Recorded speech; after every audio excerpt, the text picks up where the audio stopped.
3, and welcome to the Sportscast, April 24th, 2018. We got a new guest for the Sportscast series, Jerod Brooks. He is a former colleague and I think classmate from Liberty University. Jerod, welcome to the Sportscast. Santiago, it's good to connect again. Hope you're doing well, living the luxurious life down in South Florida. We all are envious of the weather situation that you have on a daily basis. Yeah, it's beautiful. Sorry about you guys. Can you tell us a little bit about yourself? What are you up to these days? Yeah, no, I appreciate that, and thanks for having me on. After I left Liberty, went to Raleigh, got into syndicated sports talk radio, worked with the David Glenn show, which is still going on. Used to be the producer and worked on that show for a while, and now been working with the Associated Press on a freelance basis, do a lot of reporting here in North Carolina, covered Duke basketball, North Carolina basketball, Carolina Hurricanes, a lot of college athletics, and every now and then I'll make the trek down from Raleigh to Charlotte and cover the Carolina Panthers. So still heavily involved, a lot of things going on here in the market, but this is certainly a busy time of the year with the NBA playoffs, NFL draft coming around the corner here in a couple of days, and a lot of stuff with baseball too, just starting too. Speaking about NBA playoffs, let's go through the games last night. Houston defeated the Timberwolves 119-100. Do you think the Rockets will seal the deal for Game 5? I have to think so. I really thought you're sitting and watch that first half, and you're like, all right, Minnesota's going to find a way. Wow, they've got some momentum going on. After Game 3, they got back home and really just took it to Houston in a way that Houston hasn't really kind of been punched before in quite a while. Houston's just been on such a roll this year with the top seed, and then all of a sudden that second half, really that third quarter, with James Harden and Chris Paul, was just they decided, okay, enough's enough. We're taking over. We're going to show why we're the one seed and why we earned the spot that we got. And they were fantastic there in that third quarter. And Minnesota just they had no answer before you blinked. It's a one possession game to start the third quarter. Before you blinked, 6 minutes had gone by, and now all of a sudden Houston's up by 20, and it just really came out of nowhere. And I have to think that was really, the final punch for Houston that needs to be thrown in this series. They always say the hardest thing in the NBA playoffs, and really any playoff series, is to close a team out.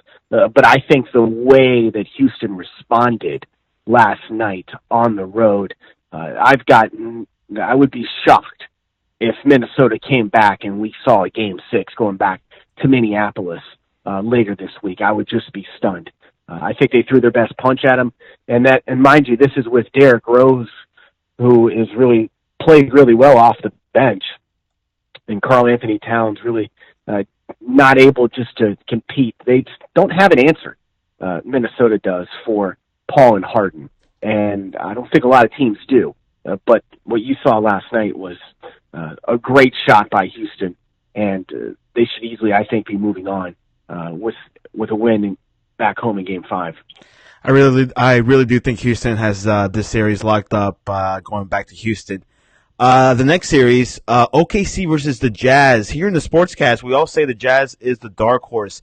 Do you think the Jazz are really going to beat the Thunder in 5?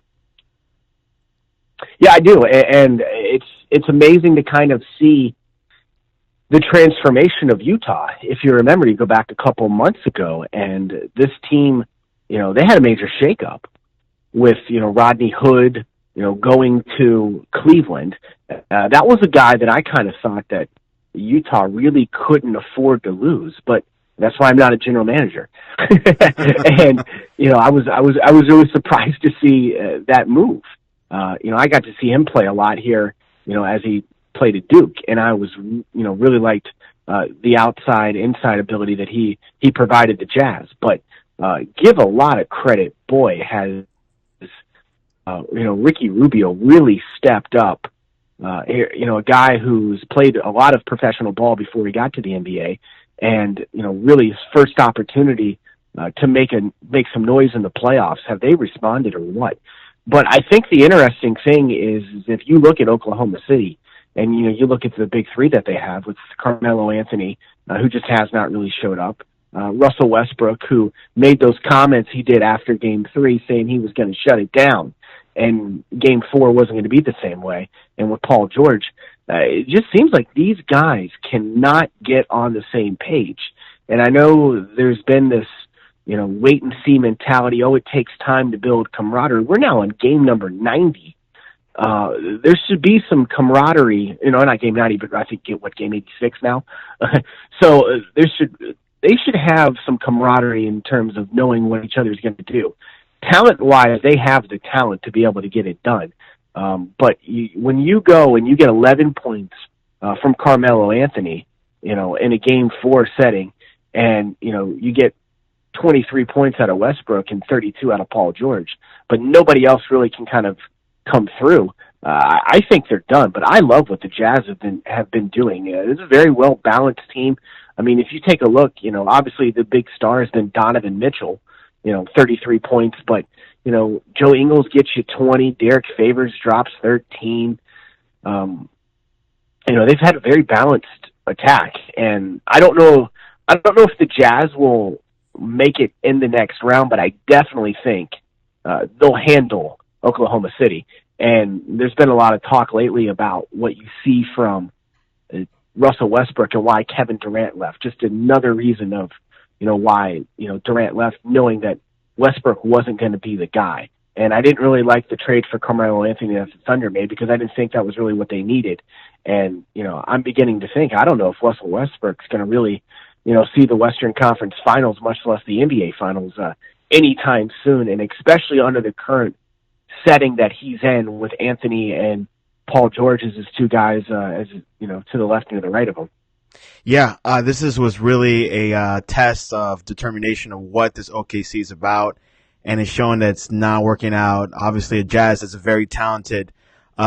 Ricky Rubio is playing one heck of a series, and also a very good season. Let's move to the NFL draft. Now, this is the most very quarterback-centric type of draft since 1983. How do you see it?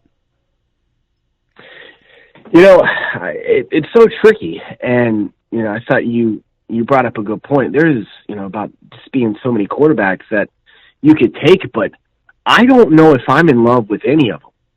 And as you look at so many different mock drafts, and you look at so many teams that need quarterbacks, and they need them badly.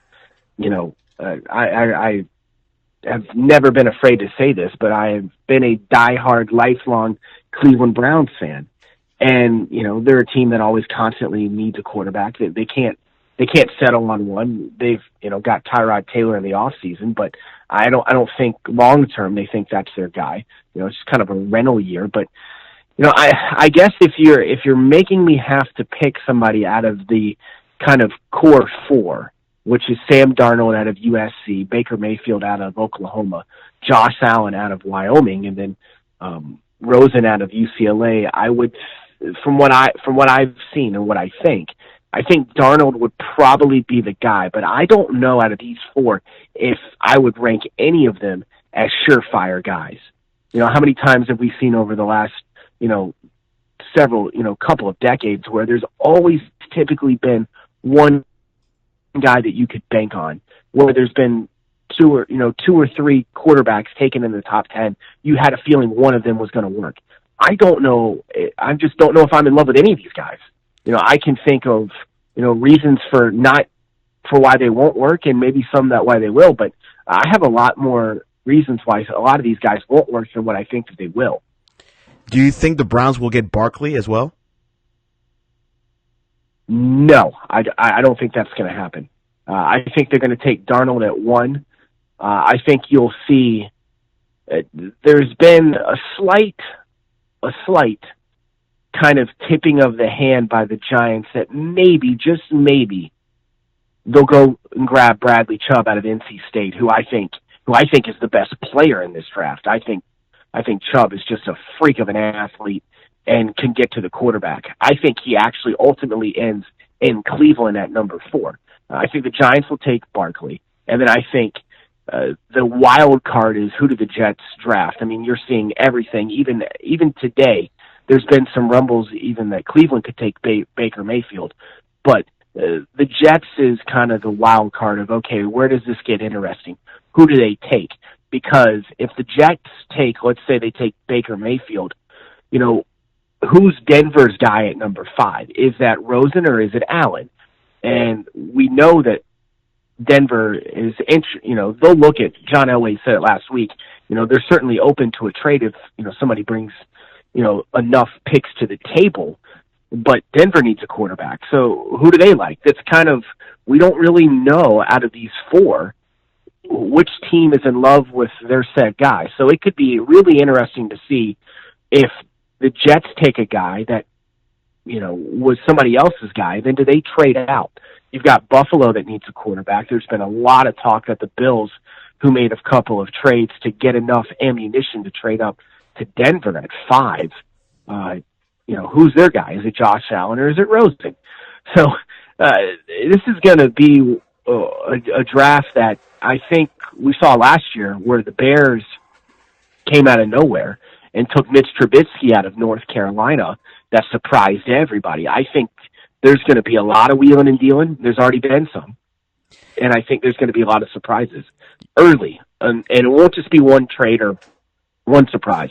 I think there's going to be a couple surprises in that first 90 minutes of when the NFL draft comes on Thursday night. Yeah, it's going to be a lot of last-minute wheeling and dealing. 83 draft, keep in mind, was Dan Marino and John Kelly, one of the 2 big quarterbacks from that draft. Neither of them won a Super Bowl, but, they were saying, the same thing for these quarterbacks. They don't see much spark.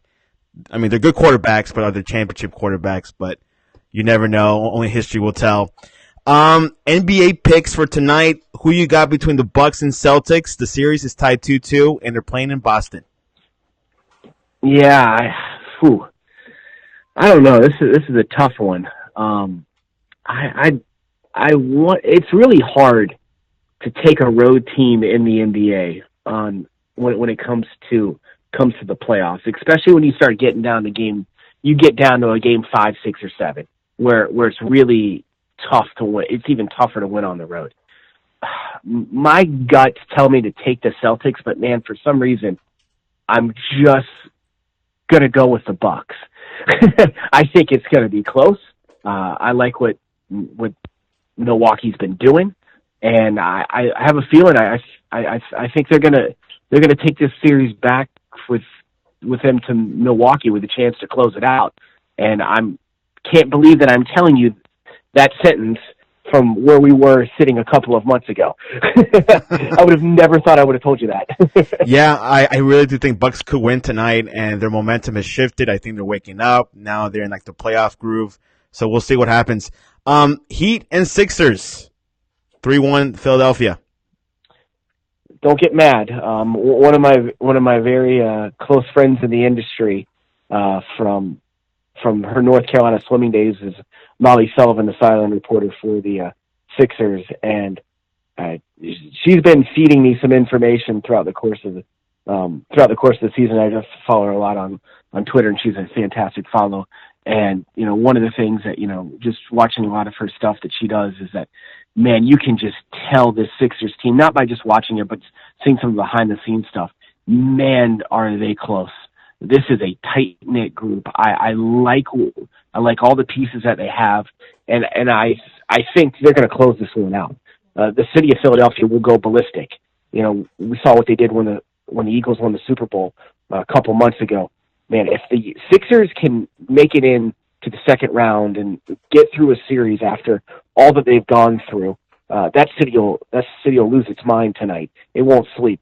But I think they have all the right pieces, and they've got everything you need. And even though Embiid didn't have a great game offensively in Game 4, I look for him to have a monster game on the offensive end with the game back in Philadelphia.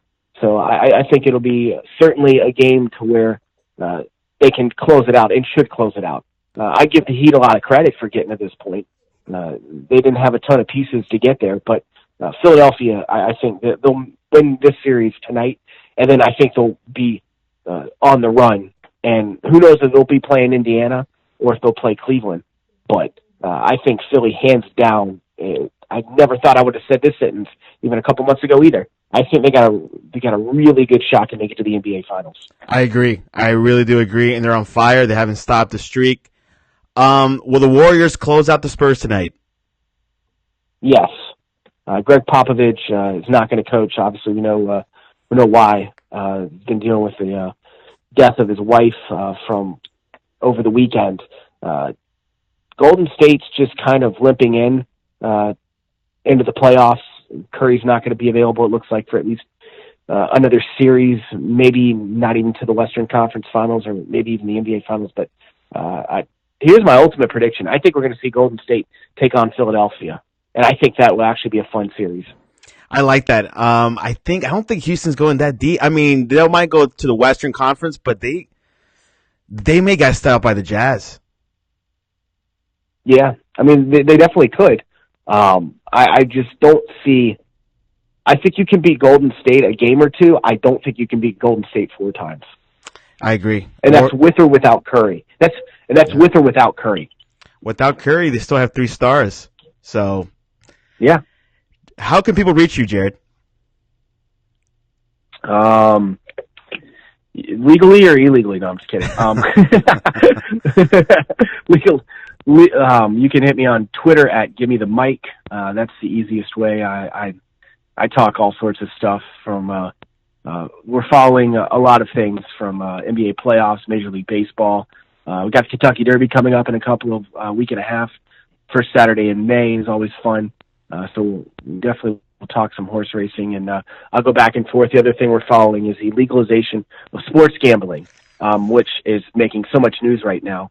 We'll see if the greatest of underdogs of that actually getting done.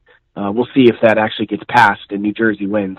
Because I think it, and I'm following it because for many reasons of the idea that it will just change the sports landscape of people now watching games that are pointless, where just because they put $5 on a team that they would never care about. So that's like the greatest underdog story in sports.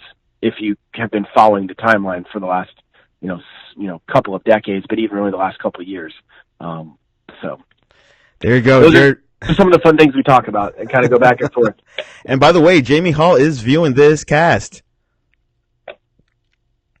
I don't know if that's a good thing or a bad thing, but yeah, I will give a shout out to him and let him know that I do think the Vegas Golden Knights, which is that's actually might be the actual sport team story of the year. That's definitely the biggest upset of all sports teams that have done anything this year, with the inaugural season out there in Las Vegas, and what a fun team that's been to watch. Those guys they just handled the LA Kings in their series, and now await their opponent. And we have it, Jerod Brooks, the most powerful man in sports. Thanks for coming on to the Sportscast. Thanks for having me on, Santiago. We'll talk to you soon.